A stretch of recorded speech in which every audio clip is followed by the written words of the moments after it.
आज हम स्टार्ट कर रहे हैं अपना यहाँ से थर्ड चैप्टर हम पढ़ रहे थे। This is the drainage system of India. किसके बारे में पढ़ रहे थे हम? ड्रेनेज सिस्टम ऑफ इंडिया के बारे में पढ़ रहे थे। तो देखिए बच्चों, हम जो स्टडी कर रहे थे वो हम क्या स्टडी कर रहे थे? हम पेनिनसुलर प्लेटो की रिवर्स को स्टडी कर रहे थे। और आज जो हम हैं वेस्टर्न फ्लोइंग रिवर के बारे में, this is the very important river. They are today I want to discuss with you 3 important river which are the western flowing river. ठीक है, वो क्या है? पश्चिम की तरफ बहती हैं ऐसी नदियों के बारे में मैं आपके साथ डिस्कस करना चाहती हूँ। तो देखिए, फर्स्ट आप निकालिए पेज नंबर आपकी बुक का। This is the 28 page number, 28 page number है और चैप्टर आपका ये 3 है। तो यहाँ से हम स्टडी करेंगे नर्मदा रिवर के बारे में। ठीक है, ये हमारी रिवर कौन सी है? नर्मदा रिवर है। ठीक है, तो नर्मदा नदी के बारे में देखिए। द नर्मदा, सबसे पहले हम इसकी ओरिजिन प्लेस की बात करते हैं, इसके उद्गम स्थान की हम यहाँ पर बात करते हैं। तो इसका ओरिजिन प्लेस जो है वो कहाँ से है? अमरकंटक प्लेटू से है। कहाँ से है? लिखिए आप अपनी नोटबुक में, origin place of Narmada river, this is the Amarkantak plateau. कहाँ से है? अमरकंटक प्लेटू से है। Right down in your notebook, Amarkantak पठार से इसका ओरिजिन प्लेस है। At the height of about 1057 metre. कितनी ऊंचाई पर है? 1057 ऊंचाई पर है। Flowing a rift valley between the Satpura in the south and the Vindhya ranges in the north. ठीक है, इसकी जो साउथ में है वो क्या है? सतपुरा रेंजेस है। और यदि हम इसकी नॉर्थ की बात करें तो कौन सी है? विंध्य रेंजेस है। मतलब इन दोनों के बीच में ये 2 रेंजेस हैं। एक हमारी कौन सी है? सतपुरा रेंजेस है और दूसरी कौन सी है? हमारी विंध्य रेंजेस हैं। इनके बीच में फ्लो करती है नर्मदा रिवर। ठीक है, और जो नर्मदा रिवर है वो धुआंधार वाटरफॉल का फॉर्मेशन करती है। तो धुआंधार जो वाटरफॉल जलप्रपात आप इसे बोलते हैं, ये कौन सी नदी पर सिचुएटेड है? नर्मदा रिवर पर सिचुएटेड है। फिर उसके बाद नेक्स्ट आता है यहाँ पर, after flowing a distance of about 13-12 kilometre it meet Arabian sea south of the Bharuch. कहाँ पर? बारूच के साउथ में। कहाँ पर है Bharuch? In the Gujarat state. कहाँ चली जाती है ये? It meet in the Arabian sea. कहाँ पर? अरेबियन सी के अंदर चली जाती है। And form a long estuary. देखिए, जो वेस्टर्न फ्लोइंग रिवर है वो किसका निर्माण कर रही है? These are formed estuary. तो आपसे पूछा जा सकता है एक ऐसी नदी का नाम बताइए जो एस्चुरी की फॉर्मेशन करती है, जो एस्चुरी बनाती है। तो ऐसी नदी कौन सी है? नर्मदा रिवर है। और this is a western flowing river, ये पश्चिम की तरफ बहती हुई नदी है। और यहाँ से हम इसका कैचमेंट एरिया देखेंगे। कैचमेंट एरिया इसका कितना है? 98,796 स्क्वायर किलोमीटर जो है वो इसका एरिया है।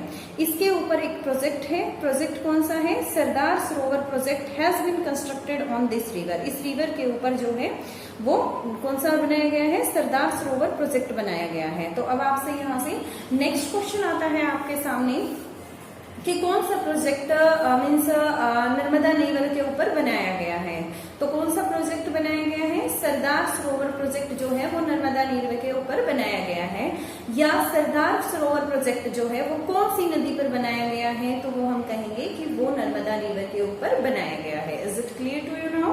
तो यहाँ से हमने किसका ओरिजिन प्लेस देख लिया है? नर्मदा रिवर का। This is the western flowing river. और यहाँ से एक क्वेश्चन आपके कॉम्पिटिटिव का भी बन जाता है कि नर्मदा रिवर जो है उसका बहाव किस तरफ है? वेस्टर्न की तरफ, in the Arabian sea. Western flowing river है ये। और सेकंड थिंग ये, this is form the estuary not the delta. यह एस्चुरी का निर्माण करती है, किसी भी डेल्टा का निर्माण नहीं करती है। और फिर उसके बाद इसके कौन सा मतलब वाटरफॉल बनाती है? तो धुआंधार वाटरफॉल बनाती है। और उसके बाद यदि हम यहाँ पर देखें तो ये क्या नाम है? वाटरफॉल का आपको यहाँ से क्लियर हो गया। फिर उसके बाद हम यहाँ पर नेक्स्ट की बात करते हैं कि इसके ऊपर कौन सा प्रोजेक्ट है? This is the Sardar Sarovar project. Is it clear to you now बच्चों? ओके, फिर उसके बाद हम यहाँ पर नेक्स्ट रिवर की स्टडी स्टार्ट अगर next river, this is the Tapi river. Tapi river के बारे में देखेंगे। देखिए, Tapi river is the important westward flowing river. ये भी कहाँ? पश्चिम की तरफ ही बहती है। एंड इट ओरिजिनेट, इसका जो उद्गम स्थान है वो कहाँ से है बेटे? मुल्ताई जगह है बैतूल के अंदर। बैतूल कहाँ पर है? Betul is the district of a मतलब एक डिस्ट्रिक्ट है, एक जिला है। किसका जिला है? मध्य प्रदेश का एक जिला है। ठीक है, तो मध्य प्रदेश से ही नर्मदा नदी का ओरिजिन प्लेस था और मध्य प्रदेश से ही किसका ओरिजिन प्लेस है, तापी रिवर का है। और ये 724 किलोमीटर लॉन्ग लेंथ है इसकी। और सेकंड थिंग जो इसका कैचमेंट एरिया की यदि हम बात करें, this is the 65,145 square kilometre, 65,145 kilometre जो है वो इसका क्या है, कैचमेंट एरिया है। और इसका जो मैक्सिमम एरिया फ्लो करता है in the Maharashtra state, in Maharashtra state कितना 79% जो है वो फ्लो करती है ये, और मध्य प्रदेश में जस्ट ओनली 15% और 6% ये गुजरात में से, मतलब ये 3 राज्यों से बहती है। फर्स्ट कौन सा, जहां से इसका ओरिजिन प्लेस है, this is the Madhya Pradesh, ठीक है, it's 15%, clear. After that it's enter in the Maharashtra state, उसके बाद ये महाराष्ट्र राज्य में एंटर करती है। और महाराष्ट्र राज्य में एंटर करती है तो कितना एरिया मतलब कवर, कितना इसकी लेंथ जो है महाराष्ट्र में है, this is the 79%, maximum length जो है इसकी वहां पर है। उसके बाद हम यहाँ पर डिस्कस करेंगे क्या नाम है, नेक्स्ट स्टेट ये गुजरात में जाती है। और गुजरात की यदि हम बात करें तो वहां पर हम क्या कहेंगे, कितना, जस्ट ओनली द 6% मतलब अपनी लेंथ का वहां पर बहते हैं, ठीक है, क्लियर हो गया आपको। फिर उसके बाद हम यहाँ पर नेक्स्ट डिस्कस करने वाले हैं, this is about the Luni river. Luni river is the most important river of the Rajasthan, Rajasthan की सबसे महत्वपूर्ण नदी है ये। और ये कहाँ से निकलती है, west of the Aravali ranges, Aravali ranges से निकलती है। ये 2 धाराओं से मिलकर बनी हुई है, these are the 2 streams which are called the Saraswati and the Sabarmati, and where Saraswati and Sabarmati at the place of Govindgarh नामक जगह पर साबरमती और सरस्वती आपस में आकर मिलती है। जैसे कि गंगा जो है 2 धाराओं से मिलकर बनी है, एक अलकनंदा और दूसरी जो है वो भागीरथी है, ठीक है। और ये दोनों अलकनंदा तथा भागीरथी दोनों धाराएं मैं आपको पढ़ा चुकी हूँ। दोनों धाराएं कहाँ आकर मिलती हैं, बताइए आप मुझे, कहाँ आकर मिलेंगी? ये दोनों धाराएं देवप्रयाग नामक जगह पर मिलती हैं। ऐसे ही लूनी नदी जो है उसकी भी 2 धाराएं हैं, एक का नाम क्या है, साबरमती है, और दूसरी का नाम क्या है, सरस्वती है। दोनों धाराएं जहां आकर मिलती हैं उस जगह का नाम गोविंदगढ़ है। और गोविंदगढ़ के बाद ही इसे अरावली रेंजेस में निकलती है, तब इसे लूनी के नाम से जाना जाता है। और ये अरेबियन सी में जाने से पहले ही कच्छ के रन में क्या हो जाती है, गायब हो जाती है, ठीक है। अपिमरल नदी है, अलककालिक है, इसका पानी जो है वो खत्म हो जाता है। मोस्टली जो है प्रायद्वीपीय पठार की नदियां जो होती हैं वो अलककालिक ही होती है, 12मासी नदियां नहीं होती हैं, क्योंकि इनमें ग्लेशियर का पानी नहीं आता है। इसमें किसका पानी आता है, जो ये रेनफॉल है, रेनफॉल का पानी आता है, इसीलिए ये नदियां क्या होती हैं, अलककालिक होती हैं। Is it clear to you now? तो मैंने आपको यहाँ पर 3 इंपोर्टेंट रिवर के बारे में पढ़ाया है। First is the Narmada river, after that I told you about the Tapi river, and next one is the Luni river. Is it clear? After that we study there is another topic, some river flowing towards the some small rivers के बारे में बात करेंगे। अभी तक हमने जो पढ़ा है वो लॉन्ग रिवर के बारे में पढ़ा है, और जो अब हम पढ़ने जा रहे हैं वो किसके बारे में पढ़ेंगे, it is about the small river. Small river कौन कौन सी हैं, छोटी नदियों के बारे में पढ़ेंगे। It's about the western flowing river and it's about the eastern flowing rivers के बारे में हम स्टडी करने वाले हैं। तो देखिए, जब हम वेस्टर्न फ्लोइंग रिवर स्टार्ट करते हैं, let's start western flowing river. The rivers flowing towards the Arabian Sea have the short courses. जो रिवर अरेबियन सी की तरफ जाती हैं उनका क्या होता है, शॉर्ट कोर्स, मतलब थोड़ा सा छोटा रास्ता होता है उनका, ठीक है। जो उनका पाथ है, जो उनका रास्ता है, उसको क्या बोलेंगे हम, शॉर्ट है। Why do they have short courses? उनको छोटा रास्ता क्यों होता है? Find out the smaller rivers of Gujarat. Gujarat की हम कुछ छोटी रिवर्स के बारे में हम यहाँ पर पढ़ने वाले हैं। First is the Shetrunji. Shetrunji is one such river which rises near Dal कावा इन द अमरेली डिस्ट्रिक्ट। कहाँ से निकलती है, अमरेली डिस्ट्रिक्ट से। और एक रिवर और है, सेतरुंजी बताया, दूसरी इज द भादरा। भादरा जो है वो ओरिजिनेट होती है in the Aniyali village in the Rajkot district, and the Dhadhar rises near the Ghantar village in the Panchmahal district.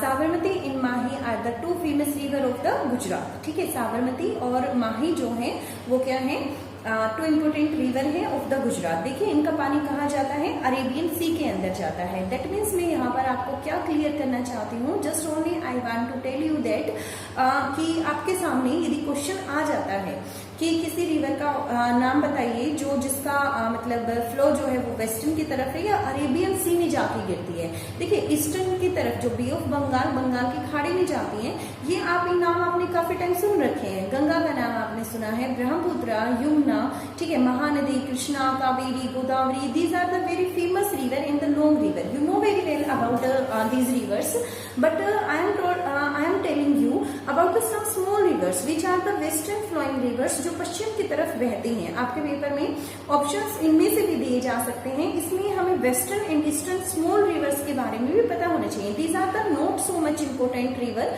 But आपको उसके बारे में नॉलेज होनी चाहिए, क्योंकि यदि पेपर को डिफिकल्ट बनाया गया तो वहां पर आपके सामने क्या समस्या उत्पन्न हो जाएगी, वहां पर ये समस्या उत्पन्न हो जाएगी कि आप उस क्वेश्चन का आंसर नहीं दे पाएंगे. यदि पेपर का लेवल अप कर दिया गया तो आपके लिए डिफिकल्ट हो जाएगा. इसीलिए आपको जो स्मॉल रिवर्स हैं, एटलीस्ट उनका origin please, from which state, कहाँ से वो निकलती है और कहाँ जाकर वो गिरती है, इसके बारे में आपको पता होना चाहिए. ठीक है, तो मैंने आपको यहाँ पर सेतरंजी के बारे में बताया, भादरा के बारे में बताया. ठीक है, तो अब हम जो मैंने दो इम्पोर्टेंट रिवर के बारे में और बताया, this is the Sabarmati in माही, माही के बारे में बताया और साबरमती के बारे में बताया. The Vaitarna rises from the Trimbak hills in the Nashik district, Nashik district in the which state, in the Maharashtra state. At the elevation, height कितनी है, 670 मीटर की हाइट से है. द कालंदी राइजेस, जो कालंदी रिवर है वो कहाँ से राइज करती है, बेलगांव डिस्ट्रिक्ट है. Falls in the Karwar bay में जाके गिरती है. और the source of Bedti river lies in the Hubli Dharwad and traverses a course of 161 kilometre. देखिए इसका जो टोटल लेंथ है वो कितनी है, 161. This is a very small river.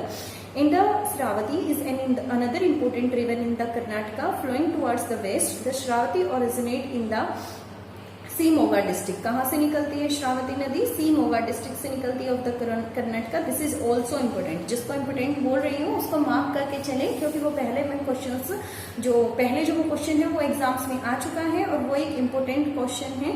Shravati नदी का यदि हम कैचमेंट एरिया की बात करें, जो इसका कैचमेंट एरिया है वो कितना है, 2209 स्क्वायर किलोमीटर है. ठीक है, 2209 किलोमीटर है इसका. ठीक है, फिर हम गोवा की बात करते हैं. गोवा में भी टू इम्पोर्टेंट रिवर है, these are also small river. ठीक है, first is the Mandovi and second is the Zuari. क्या है, Zuari and Mandovi. Mandovi is the important river of the Goa state. Is it clear? After that I want to discuss with you about the जो means Kerala state है, गोवा से नीचे Karnataka. After that there is the Kerala state. ठीक है बेटे, there are a large number of rivers flowing towards the east along with their tributaries. Can you name some of these rivers? आप बता सकते हैं, बिल्कुल वेरी इजिली आप बता सकते हैं कि कौन कौन सी रिवर जो है वो क्या है, western flowing eastern flowing rivers हैं. I told you there is the Ganga, Yamuna and Godavari, Krishna, Mahanadi. मतलब ये सारी जो नदियां हैं कहाँ है, वेस्टर्न ईस्टर्न फ्लोइंग रिवर्स हैं. But I am talking about the small rivers which flow towards the east direction. ठीक है, जो किस तरफ बहती है बेटे, जो ईस्ट की तरफ बहती है. ठीक है, तो फर्स्ट हम यहाँ पर बात करने वाले हैं. There are some river like is the Subarnarekha. ठीक है, बैथरानी, बरमहानी, पेन्नार एंड पल्ला. ठीक है, ये रिवर है यहाँ पर जो ईस्ट की तरफ बहती है. And these are the small rivers. Now there is a question यहाँ पर है और उस क्वेश्चन के बारे में मैं आप लोगों से डिस्कस करना चाहती हूँ. हम पढ़ने वाले हैं केरला स्टेट के रिवर्स के बारे में. I want to discuss you about the 3 rivers of the Kerala. First one is the Bharathapuzha river. ठीक है, भारतापूजा जो रिवर है उसका कैचमेंट एरिया है 5397 स्क्वायर किलोमीटर. ठीक है, और उसके बाद the Periyar is the very important river. ठीक है, to the point of exam. And the catchment area is 5243 square kilometre है. ठीक है, 2 रिवर का मैंने आपको यहाँ पर बताया है. Another river of Kerala worth mentioning the Pamba river. क्या बोला जाता है उसको, पाम्बा रिवर के बोला गया है. ठीक है, और which falls in the Vembanad lake after traversing just only 177 kilometre इसकी लेंथ है. आपकी बुक के अंदर देखिए टेबल दी गई है, टेबल के अंदर आपको कैचमेंट एरिया दिया गया है. तो हम यदि western flowing river small rivers की बात करें, उनमें से सबसे ज्यादा एरिया जो है वो किसका है, यहाँ पर माही रिवर का है. After that there is the Sabarmati river, फिर धांडार, कालंदी, श्रावती, और श्रावती के बाद भरतापूजा और पेरियार रिवर का दिया गया है. Now I want to discuss with you the small river flowing towards the east. जो ईस्ट की तरफ बहती है उन नदियों के बारे में हम यहाँ पर डिस्कस करने वाले हैं. तो ईस्ट की तरफ बहने वाली नदियां कौन सी हैं भाई, देखते हैं. I want to discuss with you about the differences या comparison you can say also what is the differences between the Himalayan and peninsular rivers। ठीक है, हम यहाँ पर हिमालय की जो नदियां हैं और जो प्रायद्वीपीय भारत की नदियां हैं उनके बीच में अंतर यहाँ पर स्पष्ट करना चाहते हैं। तो देखिए, प्लेस ऑफ ओरिजिन की बात करते हैं तो Himalayan mountain covered with the glacier. Himalayan mountain किससे हैं? ग्लेशियर से ढकी हुई हैं, हिम नदियों से ढके हिमालय पर्वत आप कहेंगे हिंदी में। Hindi medium and English medium both students can write this question. और फिर उसके बाद देखिए, peninsular Plato in the central highland. क्या बात कर रहे हैं हम यहाँ पर कि प्रायद्वीपीय पठार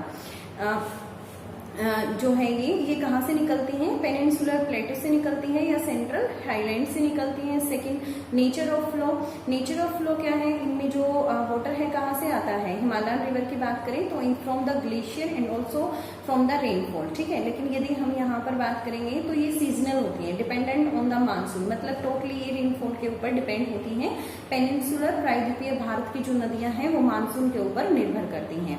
types of drainage, antecedent and consequent leading to dendrite pattern in the plane.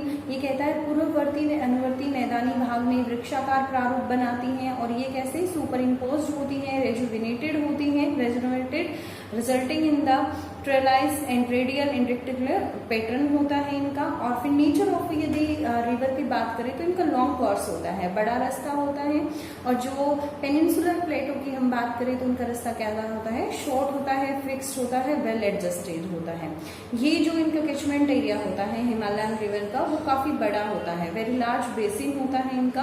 और पेनिनसुलर की बात करेंगे तो क्या होता है? वेरी स्मॉल होता है। ठीक है, एज ऑफ रिवर की बात करें तो जो हिमालयन रिवर है वो क्या है? काफी यंग है और एक्टिव है, डिपेंडिंग इन द वैलीज। और यदि हम यहाँ पर पेनिनसुलर की बात करें तो old river with the graded profile and have almost rich there base level. ये कहता है कि ये क्या है? प्रवणित प्रच्छेदिका वाली प्रौढ़ नदियां हैं जो अपने आधार के अपने आधार तल जा पहुंची हैं। ठीक है, मतलब खत्म होने वाली बात हो गई यहाँ पर कि कुछ समय के बाद ये क्या हो जाएंगे? लुप्त ही हो जाएंगे, क्योंकि इनमें जो पानी आता है वो सिर्फ किस पे निर्भर करता है? मानसून पे निर्भर करता है। ठीक है, और जो हिमालयन रिवर होती है वो 12 नदियां होती हैं, पूरा साल उनमें पानी रहता है। और ये नदियां जो है वो क्या होती हैं? अल्पकालिक होती हैं, इनमें पानी पूरा साल नहीं रहता है क्योंकि ये मानसून के ऊपर निर्भर करती हैं। तो यहाँ से मैंने आपको डिफरेंसेस क्लियर कर दिए हैं। ठीक है, हो गया आपको इतना क्लियर। फिर उसके बाद हम यहाँ पर जो नेक्स्ट हमारा रह गया है वो हम नेक्स्ट लेक्चर में डिस्कस करेंगे आप लोगों के साथ। तब तक आप ये क्वेश्चन और जितना मैंने आपको पढ़ाया है जिन रिवर्स के बारे में उनके नोट्स जो है वो आप लोग प्रिपेयर करेंगे। इज इट क्लियर बेटा? ओके बेटे।